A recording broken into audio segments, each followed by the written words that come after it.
नमस्कार दोस्तों, आपका स्वागत है आपके अपने चैनल अपना क्लासरूम पर। इसकी पहली वीडियो में हमने जो है पॉजेसिव केस के बारे में कुछ रूल्स को कवर कर लिए थे। अब जो है हम थोड़ा आगे के रूल्स की बात करेंगे, यानी थोड़े पहले रिवीजन कर लेते हैं। हमने जो है उस वीडियो में चौथा या पांचवा शायद रूल था, चौथा था, जिसमें हमने बताया था common position. Common position common position की बात करें तो यहाँ पर था हमारा नाउन 1 एंड नाउन 2, और उसके बाद हमारा पोजीशन कैसा हो, सेम हो। अगर सेम पोजीशन है तो एपॉस्ट्रोफी एस हम नाउन 2 में लगाते हैं। यहाँ पर हमने रूल बताया था नाउन 2 में एपॉस्ट्रोफी एस लगा देते हैं। यहाँ पर नाउन 2 में एपॉस्ट्रोफी एस लगा देते हैं। फिर उसके बाद हम पांचवें रूल की बात करें तो यहाँ पर हमने जो है स्प्लिट पोजीशन की बात की थी। स्प्लिट पोजीशन की बात करें तो यहाँ पर हमने जो है स्प्लिट पोजीशन में हमने नाउन 1 एंड नाउन 2 इसमें भी था, प्लस पोजीशन क्या था यहाँ पर? पोजीशन यहाँ पर क्या था? डिफरेंट था, अलग अलग हो जाए, डिफरेंट।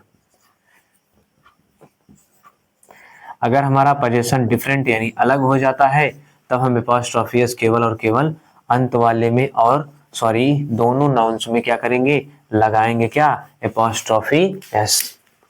फिर उसके बाद छठवें रूल की बात करें तो हमने कहा था position of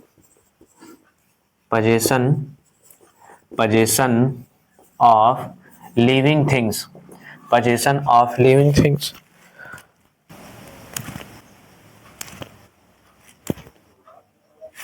position of living things की बात करें, पोजीशन ऑफ लिविंग थिंग्स की बात करें तो मैंने इसको बता ही दिया था। फिर उसके बाद हमने कहा था अगर हमारा लिविंग थिंग्स क्या हो? प्लूरल में हो तो हम इसमें एपॉस्ट्रोफी एस नहीं यूज करते हैं। जैसे कि मैंने बताया था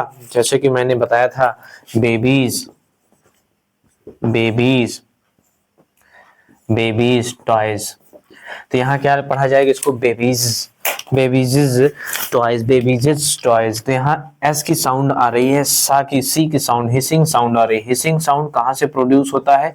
हिसिंग साउंड बात करें तो स्नेक साउंड यानी सर्प का साउंड होता है, जो कि क्या हो जाता है? ग्रामेटिकली इसे जो है यहाँ पर हिसिंग साउंड की वजह से यहाँ पर एपॉस्ट्रोफी एस न लगा करके यहाँ पर केवल और केवल एपॉस्ट्रोफी एस लगाते थे, जिसमें मैंने बताया था नाउन क्या हो हमारा? प्लूरल हो। और फिर उसमें हमें क्या करना है?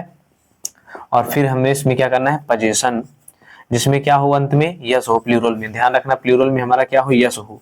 तभी पोजीशन में, जिसमें हम पोजीशन बताने के लिए यहाँ पर क्या लगाएंगे? एपॉस्ट्रोफी एस लगा देते हैं। क्या लगा देते हैं? एपॉस्ट्रोफी एस ना लगा केवल एपॉस्ट्रोफी लगा देते हैं, सॉरी, यहाँ पर एपॉस्ट्रोफी लगा देते हैं। तो मैंने इस रूल्स के बारे में बात कर लिया था।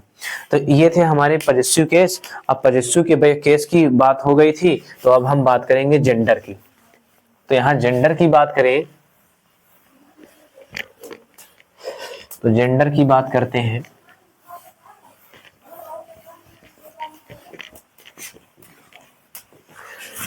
तो चलिए भैया यहाँ पर देखते हैं जेंडर मतलब लिंग। जेंडर मतलब लिंग की बात करें तो यहाँ पर gender is a form of noun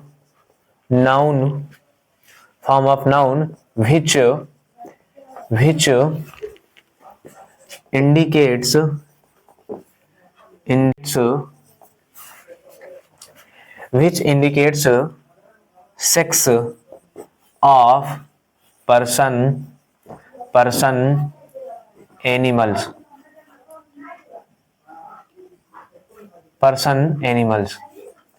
यानी पर्सन और यहाँ पर लिख लीजिएगा और एनिमल, पर्सन और एनिमल्स। पर्सन्स यानी कि पर्सन्स और एनिमल्स की क्या? सेक्स यानी लिंग की बात करेगा। तो वो क्या कहलाएगा हमारा जेंडर। जैसे कि इसमें हम बात करें एज में, तो यहाँ पर जैसे बॉय, गर्ल, पेन, टेबल, काऊ, टाइगर, ईटीसी, ये हमारे जेंडर के कुछ जेंडर के हमारे बेसिक हैं। अब इसमें जो है हम जेंडर के कुछ टाइप की बात कर लेते हैं। तो जेंडर की टाइप की बात करें तो यहाँ पर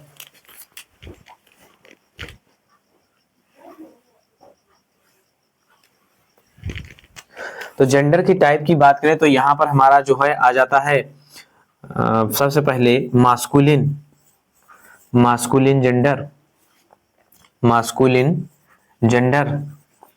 और फिर दूसरा हो जाता है फेमिनिन,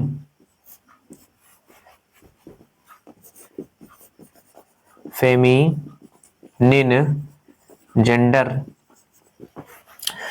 तीसरा हमारा हो जाता है कॉमन जेंडर,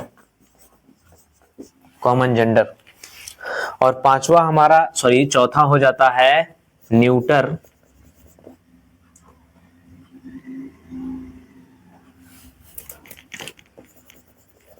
न्यूटर जेंडर। तो देखिए भैया, मास्कुलिन जेंडर की बात करें तो ये रिप्रेजेंट्स ओनली, रिप्रेजेंट्स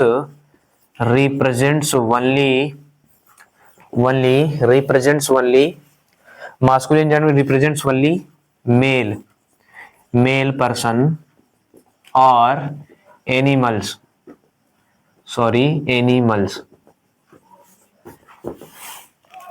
यानी ये जो है केवल और केवल मेल पर्सन को और क्या करता है, एनिमल्स को रिप्रेजेंट करता है। तो एज की बात करें तो यहां पर हो जाता है क्या, एज की बात करें तो यहां पर हो जाता है बॉय,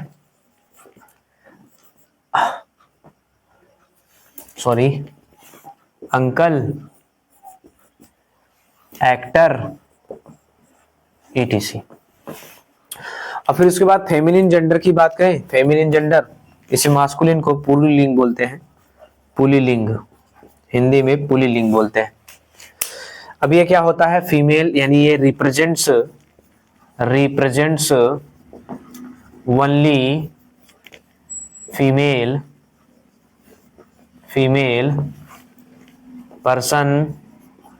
पर्सन और एनिमल्स। तो यानी यहां पर देखें तो हम यहां पर ये किसको प्रेजेंट कर रहे हैं, फीमेल को, पर्सन और एनिमल्स को, यानी फीमेल पर्सन और एनिमल्स को। जैसे यहां पर एज में देखें तो यहां पर क्या हो जाता है, गर्ल और आंट, यानी आंट पढ़ते हैं, आंट नहीं बोल रहे भैया। फिर उसके बाद एक्टर्स का actress, etc।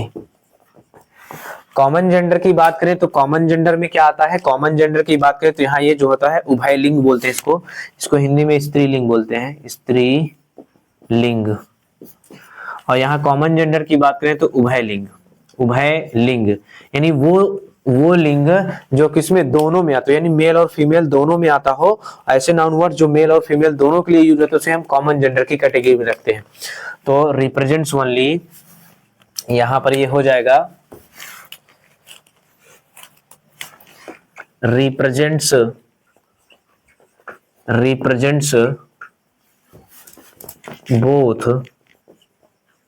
Both male and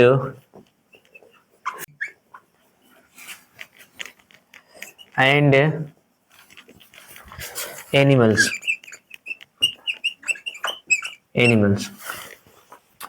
तो यहां पर कॉमन जेंडर क्या होता है, रिप्रेजेंट करता है बोथ और मेल और फीमेल दोनों को, यानी ये जो होता है कि प्रेजेंट करता है किसको, मेल यानी कि मतलब पुरुष, और फीमेल यानी महिला यानी स्त्री, यानी फीमेल और मेल और फीमेल दोनों कैटेगरी से जो रिप्रेजेंट कराता है, जो वर्ड कराते हैं, वो उसे हम किस में रखते हैं, कॉमन जेंडर की कैटेगरी रखते हैं।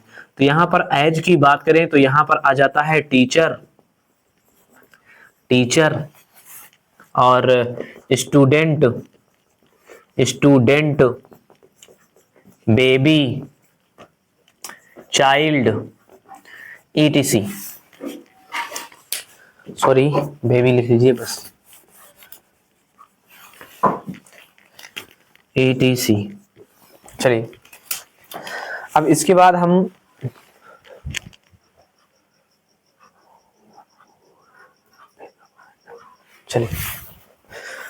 बाद हम न्यूटर जेंडर की बात कर लेते हैं। Neuter gender,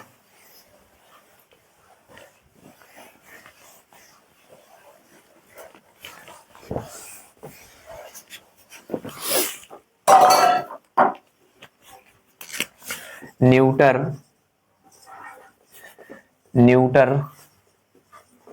gender, neuter gender मतलब नपुंसक लिंग। नपुंसक लिंग की बात करें तो यहां पर जो होता है ये रिप्रेजेंट्स मतलब बताना, रिप्रेजेंट्स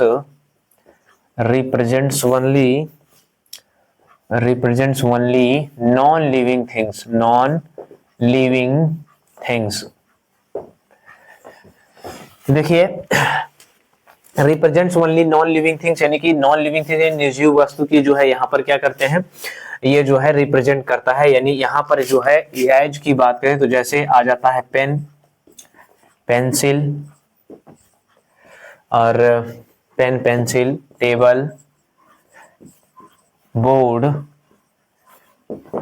मार्कर, ऐसे कई सारे वर्ड्स हो जाते हैं। जो भी नॉन लिविंग थिंग्स में आते हैं वो सभी के सभी न्यूटर जेंडर में आते हैं। तो ये बात आप लोग ध्यान रखिएगा, न्यूटर जेंडर। अब ये रहा हमारा जेंडर कंप्लीट, और इसके बाद हम जो है अगली वीडियो में प्रैक्टिस करेंगे नाउन की। फिर उसके बाद हम प्रीपोजिशन के कुछ 100 क्वेश्चन जो है इंपॉर्टेंट ऑब्जेक्टिव वाले करवाएंगे, जो कि यूपी बोर्ड 2025 वालों के लिए बहुत ही इंपॉर्टेंट होगा। प्रीवियस ईयर क्वेश्चन रहेगा, और आपके भाई बहन और आपके घर वाले जो भी हो सबको बता दीजिएगा, और इस वीडियो को शेयर भी कर दीजिएगा, और लाइक सब्सक्राइब करना मत भूलिएगा। जय हिंद दोस्तों।